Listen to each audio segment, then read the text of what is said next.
We're continuing our Vail Film Festival coverage, and I love Vail Film Festival because there are so many ranges and stories and things to talk about, especially the documentary 90 Minutes Later. It's about the famous ER actress Vanessa Marquez and all about her life, her legacy, and her tragic passing. I've got joining me today on the couch, we've got Cindy, who is the director-producer, and then Ingrid, you are a fellow actor and she inspiration. was a colleague and a dear friend. All of the things. So 90 Minutes Later, Cindy, tell me a bit about the documentary and just all the details. What inspired you to make this film and tell this story? Well, my friend Daniel was one of the people organizing his castmates from the film Stand and Deliver, which they all had gotten their break in, more or less, especially Vanessa. But they all organized a memorial for her in 2018. And I attended, and he had asked me beforehand to sort of consult on it because my husband had just passed away, and I was also involved in putting a memorial together. So he just kind of wanted me to stand around and be supportive, which I did. Then I attended it, and I was blown away. I mean, first of all, I couldn't believe that people from a movie had remained a family all these years, Sure. and that the bond was still so strong that they would want to do the right thing, which is not just stage a memorial together as a cast family from a time-honored movie, but to also ask the questions: what happened? We're going to get to the bottom of this. Something. They didn't really know what had happened to her yet. They just knew she had been shot, and that she had been very sickly. So when at the end of the memorial, I said to my friend Daniel, I said, when you go to do your investigation, you should bring a camera along. And he's like, oh, I don't know. I'm too tired now. And then he called me a couple of weeks later and he said, why don't you get a camera and come along? And I said, okay. So I did, and we began, and then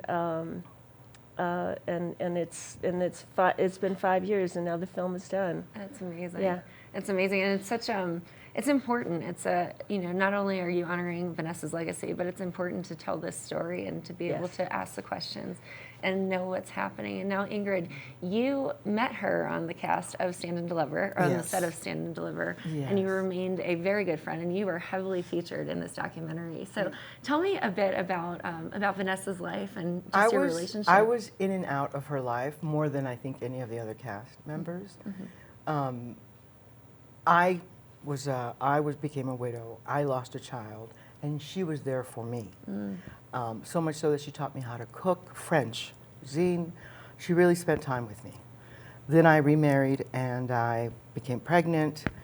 She would go through ups and downs. Okay, sometimes she couldn't leave the house. Agoraphobia, wouldn't leave the house. Sometimes she could go on stage. It was just very difficult. But for me, the last time I saw her was when I was pregnant, and it was between 2004 and 2005. I couldn't do it anymore. I was pregnant, and just the things that she would say. My new husband was helping. He was in a situation that he didn't know what to think of, because at one point she called, we reached out, she was cutting herself. So we went to her house to remove all knives but really, I mean, if she wanted to hurt herself, she could have been able to do it. But I just couldn't take it anymore. She said, oh, your husband said something to me. And she had this feeling like that all men were coming on to her. And, my nerves couldn't deal with it. Yeah. And I'm sorry that I didn't go back, because then I did lose a touch. Yeah, you have to create boundaries sometimes when people are kind of, otherwise you can't help them ultimately if you don't know where that boundary is. That's true. With some of the other friends, though, that were in that castmate group, they felt pushed away. One person got unfriended on Facebook and he lived right down the street from her, and he worried about her from time to time, but couldn't tell what was going on in there. Sure. But there was stuff going on. She was sort of spiraling downward, physically and mentally. So to kind of tell a brief synopsis of her story, so she breakout actress in Stand and Deliver, and then had a great career with ER, on the cast of ER. But then this happened. She was shot by the police during a wellness check. When she was 49. Yeah, she was at age 49. So her life was cut short, but it's so sad to see all of that. But I love the documentary highlights the good parts of her life as well. Definitely. And she was brilliant. Yeah. She was brilliant. She was a very talented, effervescent, strong personality, really outspoken, and beautiful. Great on film and on stage, Yeah. a superpower. I just wish people could have seen that. And she could sing. And dance. Triple threat. Yeah, triple threat. Yeah. And she had, Actor, singer, dancer. she That's had a amazing. body to die for, too. I hated her. I love that love-hate, Yeah. supportive female relationship there.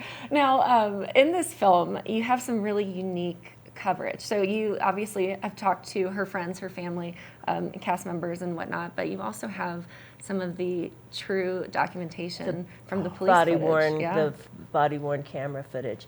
So we got the body worn camera footage, and then we realized it really was only about a 17-minute representation of a 90-minute incident. So we kept writing until we got as much, till they said, this is it, there's no more. And we put it all together, and we studied it, but basically they came into her apartment at noon without a warrant. They found her in hoarding conditions. They climbed over packages, found her She in was bed having seizure. a seizure. Having many said, seizures. I'm having a seizure. And then paramedics were called. Now, what happened was before that was that she had reached out to a friend via text and said, I'm having a seizure. Please call the fire department. And he did. He called the fire station, specifically asked He had for a done this many person. times. Okay.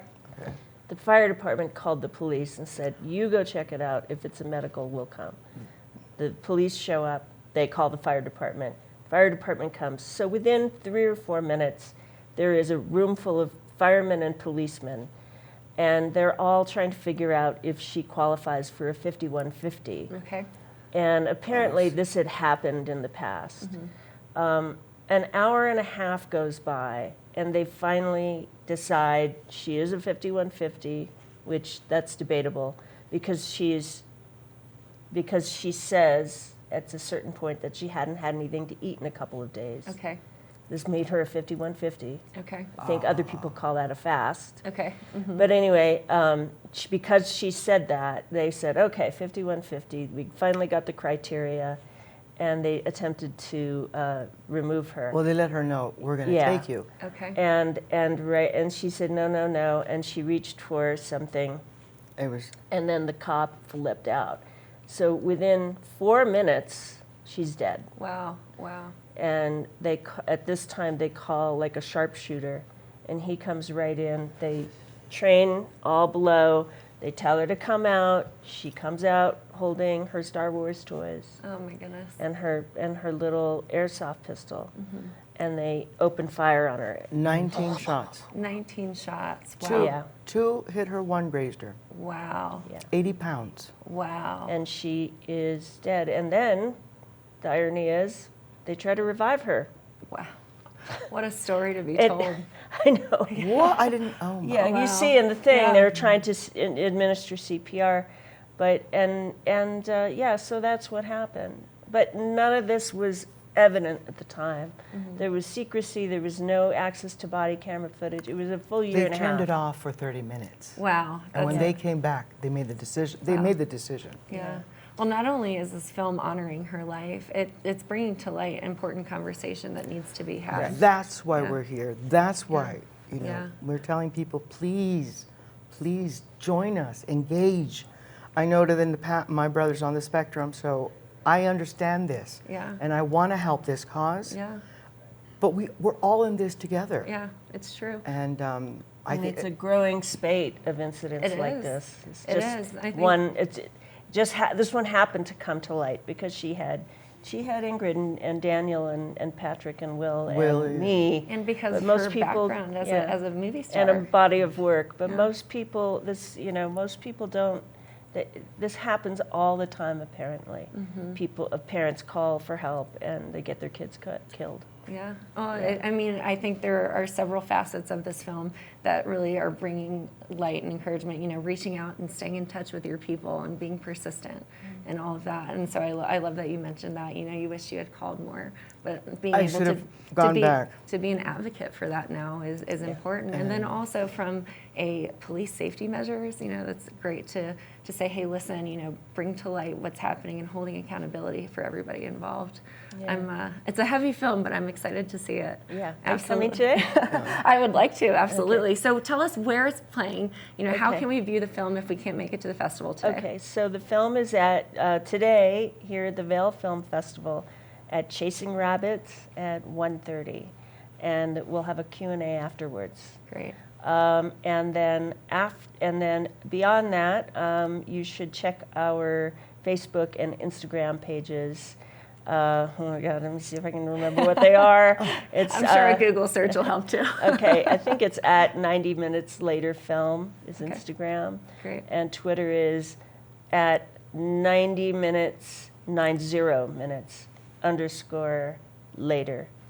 Great. And then Facebook is 90 minutes later. It's 90 minutes later film. Great. Anyway, we will post future screenings. Eventually, we'll have a streaming service. We just don't have that information for you yet, but Okay. that will be forthcoming. Well, congratulations. Yeah. 5 years in the making. This is very exciting. And Cindy, I can't wait to see your body of work. And Ingrid, I can't wait to see you talking all about Vanessa in the film. Absolutely. Well, ladies, you. I'm sorry for your loss, but very excited to see you tell the story. Thank you. It's going to be great. Now, head over to Chasing Rabbits today at 1:30 if you want to see 90 Minutes Later. We'll be right back after this. This is Sergeant Morales. I work for the Los Angeles County Sheriff's Department. I got your number from the fire department over here at South Pasadena. And they had told me that you had called for Vanessa Marquez. And then you called them and you told them that you had a friend who lives in South Pasadena. we needed help. Vanessa! South Pasadena Police Department, come to the door! 10-4, shots fired, shots fired. She's down, hold on. Is she down? She's down. Is she down? She's down! I don't know.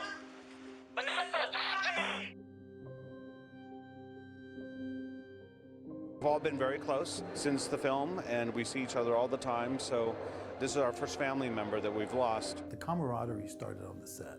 I think we all fed off of each other. We've been bonded to each other. These are like my crazy siblings. I think we were all close. We would intertwine in each other's lives. We have come to a place, in Hollywood where there is more inclusion, where there is more representation, but it was people like Vanessa who opened that door. Justice for Vanessa Marquez begins today. They went in to help her, and they carried her out in a stretcher. What we did as Vanessa's cast family was trying to give her value. And I'm here to announce the filing of a claim against the city of South Pasadena and its officers. The paramedics didn't show up at first. It was the police. That's the last group of people she wanted to see in her lair. There's something wrong with that picture. And the whole premise that they say for being there is that they were doing a welfare check on her. Where did it break down? I don't think there was a breakdown. I don't believe that for a second. Vanessa! Because that should be the priority of the police, to make sure that people are okay. This is the only time I've ever heard it just taking more than a few minutes to make these decisions. She was such a gentle, almost childlike soul. All they had to do was leave.